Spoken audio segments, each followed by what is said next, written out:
When I bought my house on Elmwood Lane, I assumed life would be quiet and uncomplicated.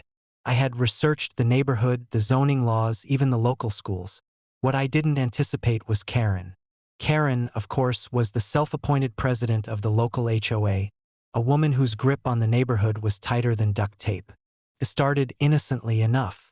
A letter arrived, sealed and stamped with the HOA logo.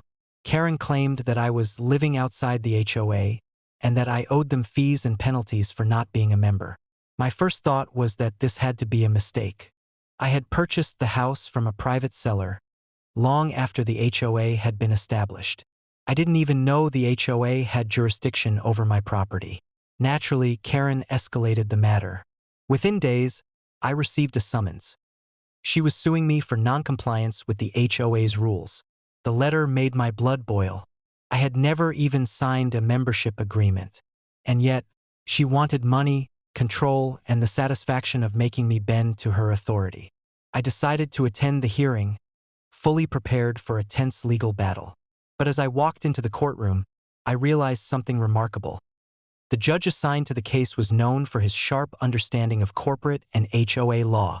He was the kind of person who could see through nonsense in seconds.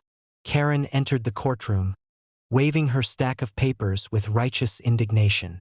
She began her argument, reciting the HOA bylaws, citing fees, and explaining how membership was mandatory for residents.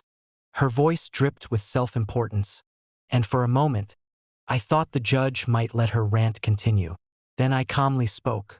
Your Honor, the plaintiff, the HOA, is not a legally enforceable entity over my property. I am not a member, never signed an agreement, and under state law, an HOA cannot compel fees or penalties on someone who is not a member. Further, I have reviewed the HOA's incorporation documents, and it appears their board has failed to maintain the necessary filings to remain a valid organization. The judge raised an eyebrow and asked to see the documents. I handed over the HOA's charter, the incorporation papers, and the state registry records. His eyes scanned the paperwork quickly. A few moments later, he leaned back in his chair and fixed Karen with a look that could melt steel. Ms. Karen, he said slowly, it appears your HOA has failed to maintain its corporate status.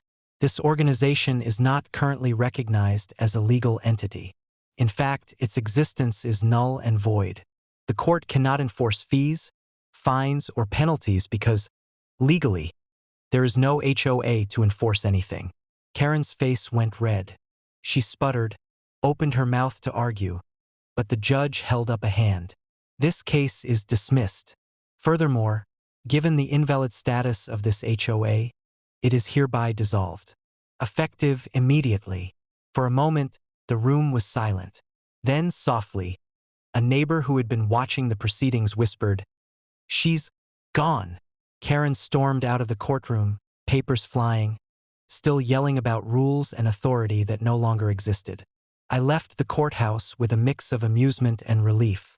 The HOA that had terrorized the neighborhood, tried to collect illegitimate fees, and sued an innocent homeowner had been dissolved on the spot by a single judicial ruling. In the weeks that followed, neighbors cautiously approached me to confirm what had happened. I explained that there were no fees, no fines, no HOA authority. People were free to maintain their properties as they saw fit. Karen, of course, continued to complain, but without a legal entity backing her, her threats carried no weight. The lesson was clear. Sometimes, bureaucracy only works when everyone obeys blindly. And sometimes, one clear-eyed look at the law and a patient judge can turn the tables on even the most self-important HOA tyrant. From that day forward, Elmwood Lane became quieter, freer, and more neighborly. And whenever someone mentioned Karen, we all laughed quietly, remembering the day a courtroom dissolved her little empire in less time than it took to order coffee.